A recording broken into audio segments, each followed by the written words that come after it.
Here is a look at your gap and go trades for the week of April 27th through May 1st.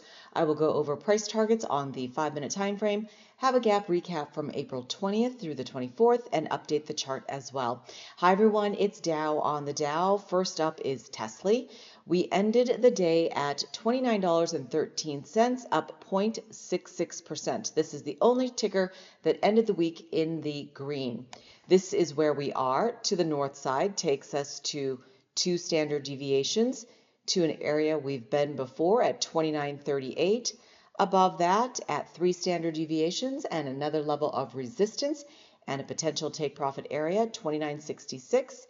And at 4 SD, $30. To the south side, the middle of the trend is now at $28.76. This is one level of support where we could bounce off of here or just grind sideways, but we are still in a downward channel. Below that at -2 SD takes us to 28.14, 27.85, and roughly 27.51 as another potential buy-in area, as well as another potential stop loss area. And by the end of the week, this line could take us to $25.25. Looking left, what happened? Well, we started the week at $30.84 and ended here at $29.13. This gap closed, which I need to clean up. It actually touched right here on Monday out of the gate. Remember, I just extend this. I have no idea when it's going to touch, and then I have to go back and clean it. This took us down to $30.11, and we bled out even more. This gap opened up. We went down, so it will fill to the north side at $30.02. Will it close by the end of the week? I don't think so. But that will be at 30.02. It's a very gappy ticker. I don't bother with the little ones. I'm just pointing out some bigger ones that stick out for me. And we have this gap that will take us down to $28.24. Watch out for that landmine and many other gaps to the south side. And as you can see from up here, that's resistance. Touching here, that is support. We went sideways, followed this line down, bounced up a little bit. This is resistance, fell back down to support, and actually this was support as well, and there was a run up, but then here we ran up to the middle of the trend, which turns into resistance on the way up and support on the way down. The next one is Nike. Nike ended the week at $44.68, down 0.22%. First, your price targets. Resistance, 45.09, 45.44, 45.75 to the south side. That will be $44.43. That is also support. We could grind sideways or continue going down. 43.74-ish, 43.40, and roughly 43.04 for another level of support and a potential buy-in area, as well as another potential stop loss area. By the end of the week, if we continue to follow this path, the outer band could take us down to 40.24. Now, what happened this previous week? Well, the beginning of the week is here, $46.03. We hit the middle of the trend, that is resistance, fell back down. We're just grinding along this middle of the trend line. But this is your clear sell signal and then support. This gap is still in play. It looked like it touched, but it did not. That will take us down to 44.21. And then we have a gap here, a tiny little one that will take us to 42.93. And to the north side, we have a gap that will take us to 52.76. There are many gaps to the upside because we've been slammed with this ticker. But we are not in the channel, not in the zone, not even close, so I don't want to even bother.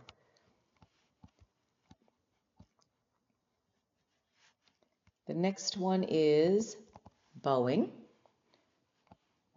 We ended the week at 232.44, down 0.73%. We are in an upward channel still on the 5. You're going to get different buy and sell signals depending upon which time frame you like to trade or buy or sell. But to the north side takes us back to an area we've been in that purple line. We're just going back to a different period, but we've already been here before. We're just retracing. Well, you know what? I'm going to show it to you. Let's go back to the 1 hour and find this line. That line I marked out as the middle of the trend line back on September 2nd of 2025. I've tracked this ticker for many, many weeks, dozens and dozens of weeks. So since we are so close and we're just repeating history, I'll just delete that. I don't need any of these lines. I'm just showing you where we've been.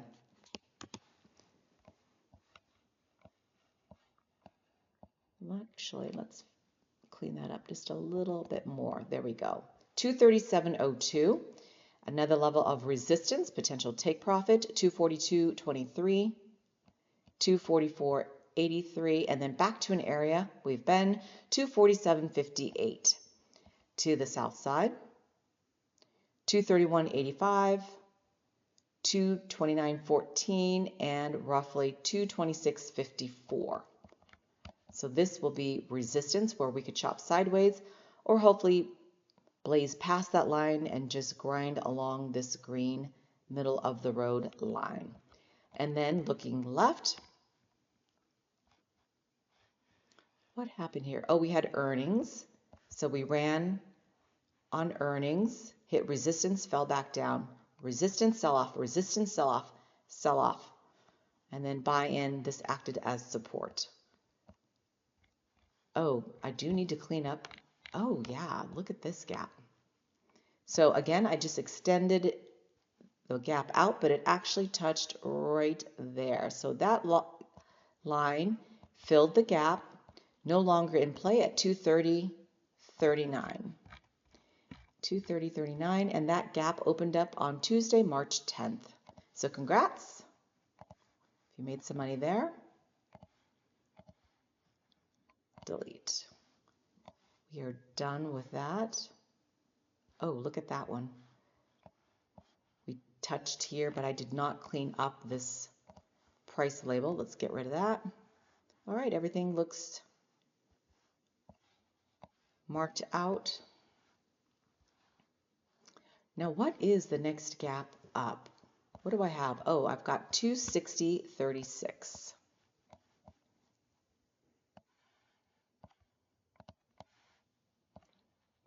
Could we hit it?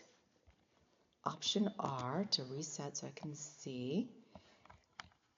The end of the week will take us to this line.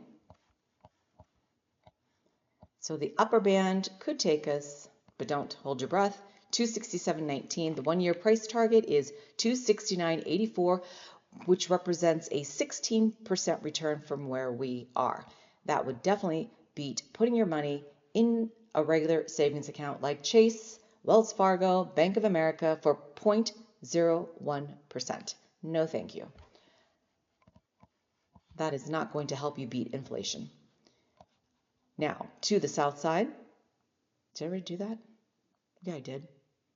Let's do it again. 231.83. Yeah. 229.06-ish, and then 226.59-ish. And we have a gap to the south side for a pullback here. Oh, this needs to be cleaned. It actually touched right there. And actually, now that I've cleaned this up, we have another gap right here. Ooh, that is not pretty. Ooh, it starts all the way up here.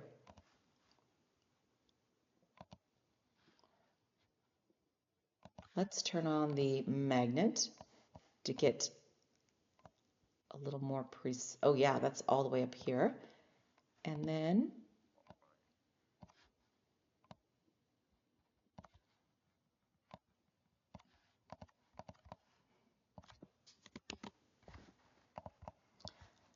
all right. That will take us down to, mark that out, to 1980. Will it touch? I think it could wick down this way, but it will not close this coming week, I don't think. But that is the nearest gap to the south side. So that will be in play at some point when we reverse. Let's move this, extend it. I've already extended. Oh no, there's another one within another one. Lots of gaps, lots of landmines to watch out for. And again, this one will take us to 260.36. Next up is NEO. We ended the week at $6.21, down 1.11%. This is where we are to the north side. Resistance, 631, 638, and 645-ish to the south side. One level of support, 616, where we can grind sideways or just keep going down. And if we keep going down, down, down, that will close out this gap at 609. That is in the realm of possibility for Monday. Below that, 602.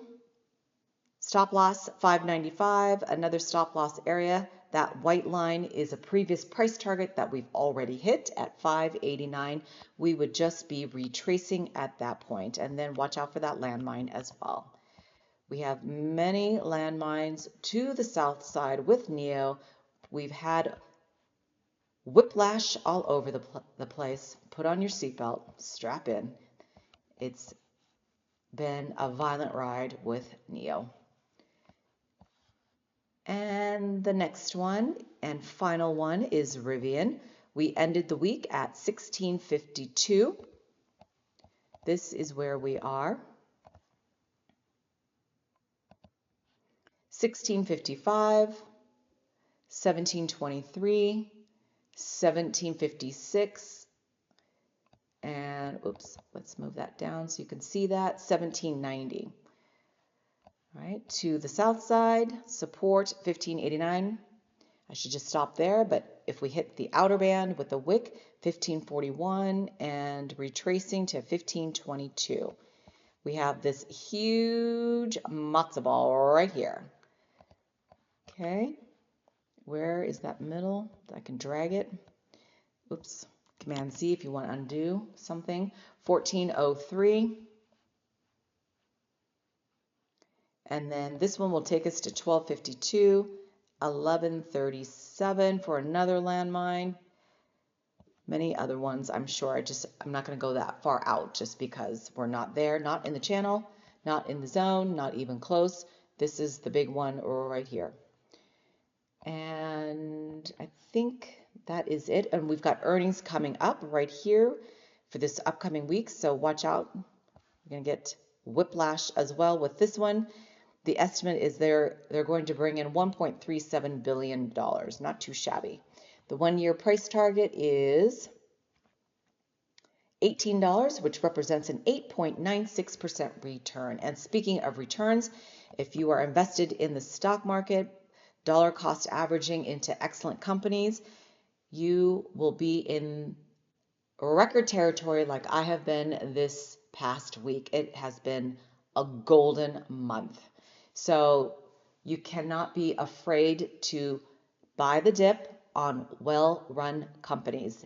And also, like I like to do, diversify so you're not trapped. Because when big blue chip companies tank, you don't want to tank and go down with them. Obviously, when they tank, that's when you want to buy for the dollar cost averaging. That will typically help you even out. All right, that does it for me. Have a great trading week.